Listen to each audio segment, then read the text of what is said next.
morning, Your Excellencies, ladies and gentlemen, and welcome to the second day of WISH 2022. It's been great to see the discussions happening on social media and live here at Multaka, and I hope you're feeling energized about the second day of the summit. Just a quick reminder that we will continue to encourage everyone here and also those who are watching remotely to continue to engage both through the app and via social media. And don't forget to use the hashtag WishQatar2022. Now, first up on the main stage today, it's my pleasure to introduce Giles Duley, who is a photographer, writer, presenter, and CEO of Legacy of War Foundation. Partnering with leading global humanitarian organizations and charities, he travels the world to document those facing challenging and at times horrific humanitarian situations. Yet he also manages to capture the strength of those who fight adversity rather than succumb, ultimately providing a message of hope. We're honored to have some of his work hanging in the Innovation Gallery downstairs, and I'd really encourage all of you to go down and have a look today. Please can you join me in welcoming Giles to the stage.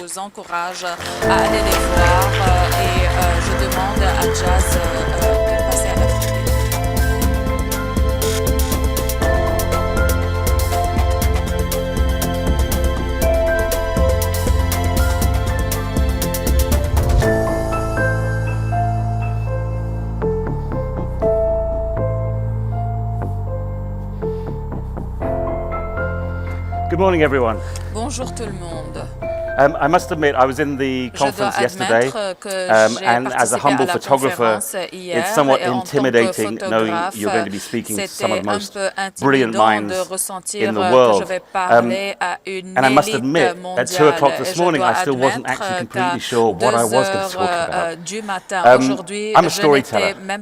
You know, I've always said I don't think a photograph can change the world, but I believe it can inspire the person that can. And that is my role, is to tell stories.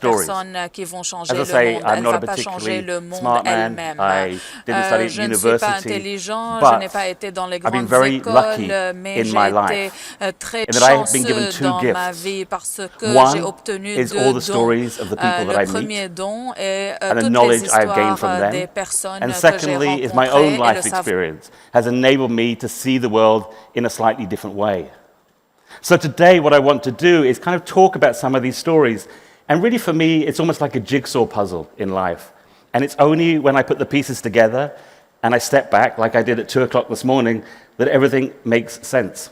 I wanted to talk about the photographs that are here exhibited, that WISH very kindly supported me to do some stories that we could share here. And I'm going to start with those stories. And I'm also going to talk about this word that gets used a lot, resilience. I have my own take on what I believe resilience is. I believe it's a superpower that we don't take full advantage of. So, stick with me. We'll put the jigsaw together, and hopefully by the end, it'll make sense to all of us. So I'm going to start by telling some of the stories that you can see in the exhibition downstairs. The first set of photographs you will see down there are taken this year between February and August. In Ukraine.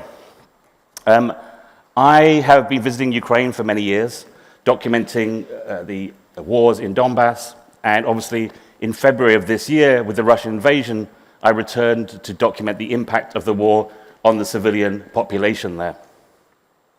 I traveled across the country, and as I say, you can go downstairs and see these photographs and read some of the captions. I wanted to focus on a couple of the stories of people I met. This is Yasha. Yasha was at home in his house just outside Odessa. It's a relatively small village. The family had decided to remain. One member of the family, a cousin, she decided to leave, but the rest decided, because the area was no military value, that they would be safe there. Unfortunately, one day, a rocket hit the apartment building where they were living. Yasha was very badly injured. He has multiple fractures across his legs, his arms. But his parents were killed in that attack. And actually, he was trapped in the rubble over his mother's body. for 6 hours until they could get him out. But it's not just Yasha that was a victim of this attack. And often there are people affected by conflict that never appear in statistics. I said one of the family had left. It was a cousin who had been brought up in this house. She had gone to Poland. She was 24 years old. She was living there as a refugee, and she was watching the news one day, and she realized they were talking about her village. As she watched the news, she realized they were talking about her apartment building. As she continued to watch, she recognized the front door. She realized that it was her family that had been killed in this attack. She returned because the only two survivors were Yasha and his brother, and she now has taken full guardianship of these two injured children. A young girl, really, of only 24, now having to take over the lives of these two children who are both living with severe injuries. These are the impacts of war we don't see in statistics. But war affects everybody in those communities. Yasha, I have to say, this is a particularly moody photograph of him. He'd just been doing his physiotherapy. He does have his lighter moments. But for him, he is living in that moment of trauma. Most of the time, when you talk to him, you realize he's not even looking at you. At the moment, he is living really in his own mind. It's hard to imagine what a boy of 8 years old is processing in his mind at the moment. Now, when the war actually started in Ukraine in February, I was actually in Gaza. I was doing a story in Gaza on men who have had amputations caused by traumatic injury. Most of the injuries are caused by bullet wounds, where their legs were targeted on purpose, leaving them with severe fractures, meaning they had no choice but amputation. Many of the men choose not to have amputations. They go for years in chronic pain because there's obviously a lot of stigma associated with amputation.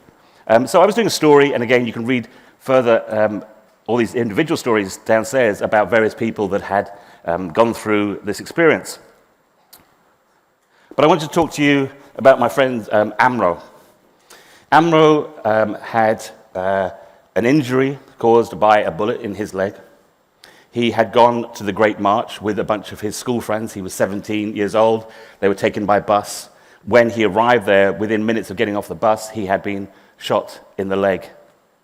When he woke up, he found that his leg had been amputated. He was taken to Turkey for further treatment and then returned to Gaza. When I met him, he had not left his home in 4 years. Why? Because he said he felt ashamed. He was so embarrassed. He said, everyone will look at me, people will judge me, people will look down on me. I don't want to be seen in public. You know, imagine this boy who was 17 at the time, who's now 21, for 4 years, too afraid to leave his flat because of stigma. Now, I sat with him. I will be telling a little bit about my own story, but I'm a triple amputee myself. I said, Amro, I said, if we go out and have a coffee, you're missing one leg. Trust me, they'll be looking at me. They'll be looking at the white guy with 3 limbs missing. He laughed and he agreed, and we decided we would go out and we would have a coffee. And we sat down, and I tried to sort of repurpose him and try and think things differently. I said, maybe when they're looking at you, they're admiring you. Maybe when they look at you, they see something in you that they don't possess, a strength, a resilience that nobody else has. I said, reframe it. When they look at you, be proud. When they look at you, sit up straight and acknowledge that they are looking at you, and nod your head and say thank you. So we talked about it a lot, and I'm glad to say that since then he has been going out regularly. He's joined Amputee Football Club, and his life is progressing. And then I'm going to move on to a final story that's, again, downstairs. It's kind of a little preview for the exhibition. You can go down and see these 4 stories. It's a set of photographs that I did actually a few years ago. A set of photographs that means a great deal to me. It's a group of women from DR Congo who are living as refugees in Angola. Now, I'm not going to tell the specific stories of these women, but they were some of the most horrific stories I've ever heard, of sexual violence, of attacks against their families, of persecution of the villages, destruction. But when I met them, I did not see the suffering, I did not see this. In fact, I met one of the most amazing group of women I've ever come across. I'd gone there with a UN organization, and I say this completely off the record in front of everyone, but normally when I go with an organization, there's a list of people they want me to meet. I always sneak off. I always kind of sneak out the back and find people myself. And normally I wander around a refugee camp, as I did on this particular time, and as I wandered around, I found a group of women. I went over and I said, "You look like trouble." And they laughed and said, "Yes, we are the ladies that are trouble in this community." Auntie Rose was the matriarch, incredibly strong woman. We sat, we laughed, we chatted all day. I have a rule. One thing that was missed at the beginning of the introduction is I'm also a chef. And I have a simple rule that I will never photograph someone if I haven't eaten with them first. For me, it's a sign of respect. It's a sign of building a relationship. So we sat, we shared this meal. We were laughing, having a lot of fun. In fact, it was at one point, Rose's children arrived, and they looked at me a bit confused. I'm not sure if they'd seen a white man before. And they said, "Who is this?" And she said, "Oh, it's my brother." And you could see them kind of doing this double take going, not quite figuring it out. But it was a day of celebration of life. And I asked the women, as I always like to when I'm working, "How would you like me to photograph you? How do you want to be represented?" And I was showing them a few photographs that I've done in the past. In the long past, I used to be a fashion photographer.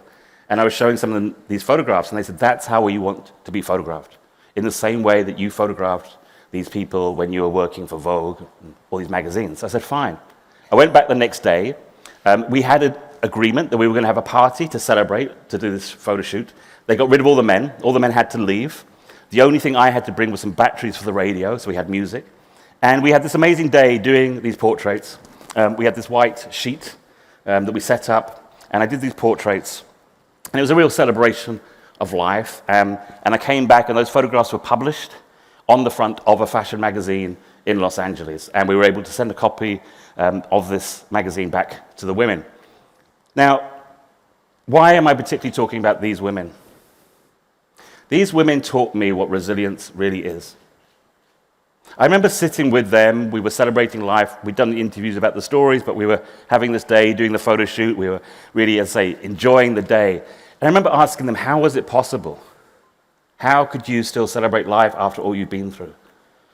And they looked at me and they said, "Giles, we are here because we are strong." And then they said, "Do you know why, though, we are celebrating today?" And I said, "No." And they said, "Because of you being here. Because in you, we see that you have suffered, but we see that you have come through the other side, and we see your resilience."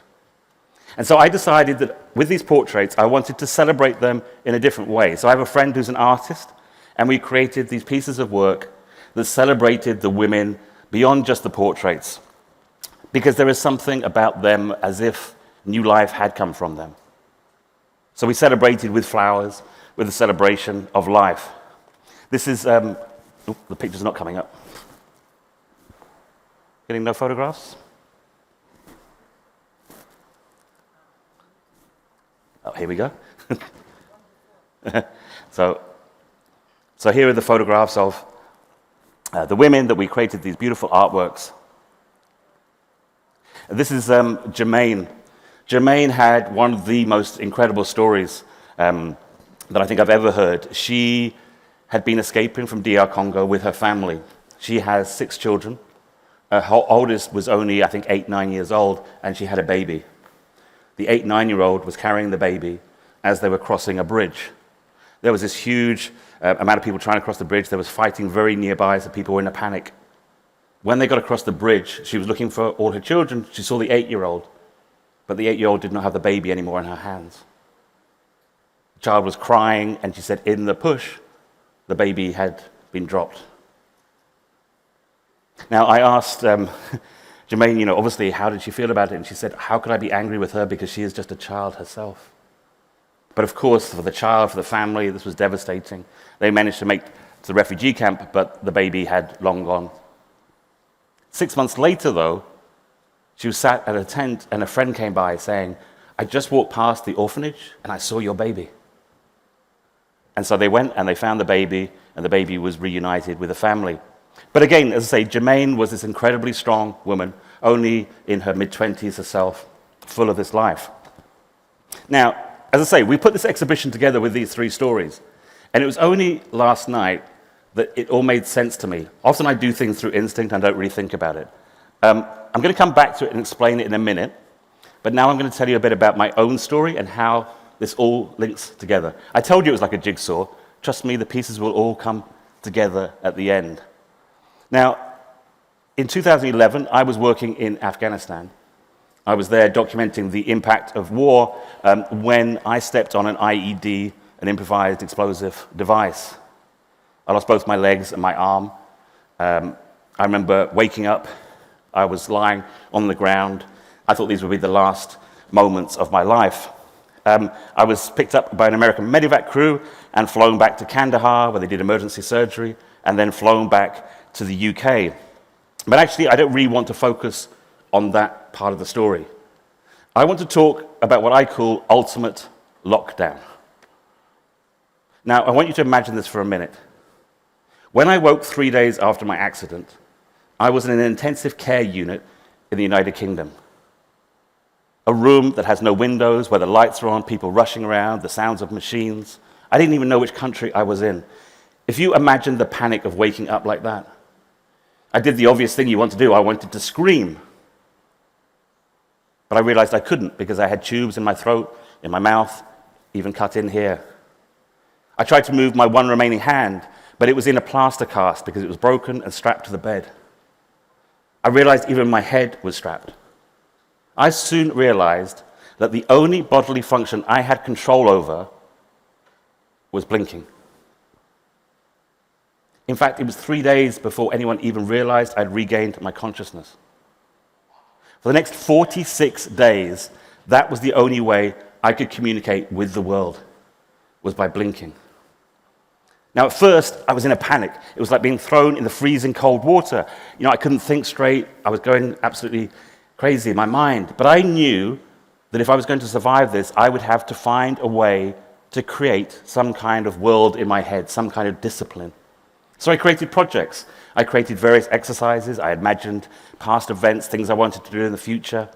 My favorite project was called 100 Portraits Before I Die. I imagined the 100 people I wished I'd done photographs of in my life, and I'd visualize those photo shoots. I'd imagine turning up, meeting the person, whether we'd shoot in a studio on location, the camera that I'd use, black and white or color. And I would see the photograph at the end. I would visualize it so clearly. And I would critique it and think what I could do differently the next time. And you know what's amazing about the human mind?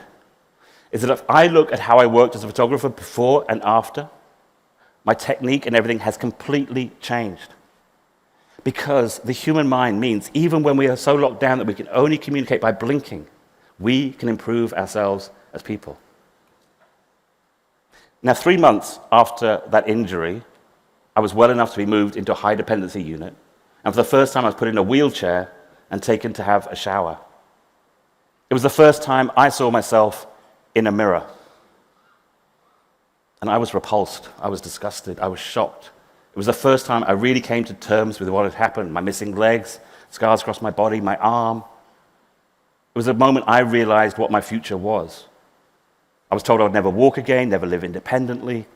I would never work as a photographer again. Everything I valued had been taken away from me. I went to bed and I cried myself to sleep. And I remember thinking I wished I'd just passed away on the helicopter when I was rescued in Afghanistan.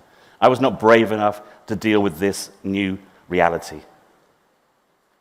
But the next morning, something changed. I'm notoriously stubborn, and the next morning, my stubbornness came back with a vengeance. And when I woke up the next day, I said, from this moment on, I will never think about what I can't do, but I will focus on what I can, and I will excel at that. And that became a mantra for life. And it didn't just help my recovery, but it's now helped me in every aspect of my work, from the charity that I run, to my photographic work, to even working as a chef. Because each day I repeat that to myself. What can I change today? What can I focus on? Don't worry about the things I can't. In fact, if I was to ask most people in this room, what is the thing bothering you the most? I can guarantee that the majority of you will tell me something you have no control over. It's important that we're aware of those things, but if they're at the forefront, they block us from being able to do anything. So for me, whether it be COVID, the war in Ukraine, those things are in my periphery vision, and each day I focus on what I can do and try and excel at that. The first thing I needed to do was to re-examine how I saw myself. So I decided to do a self-portrait. And this was an important moment in my recovery. This was 3-4 months after my injury. I went to a photographic studio and I did this photograph. Because this was the moment that I put that mantra into action. Because this is the moment I said, actually, I do not care, in the nicest possible way, what you think of when you look at me. Because what is important is how I see myself. And I knew when I took this photograph that, yes, I was missing limbs, but inside, I was more focused than I'd ever been. I was stronger than I'd ever been. I was a better man than I'd ever been.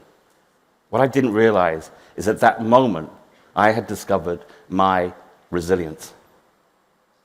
Now, I said I wanted to tie in these stories.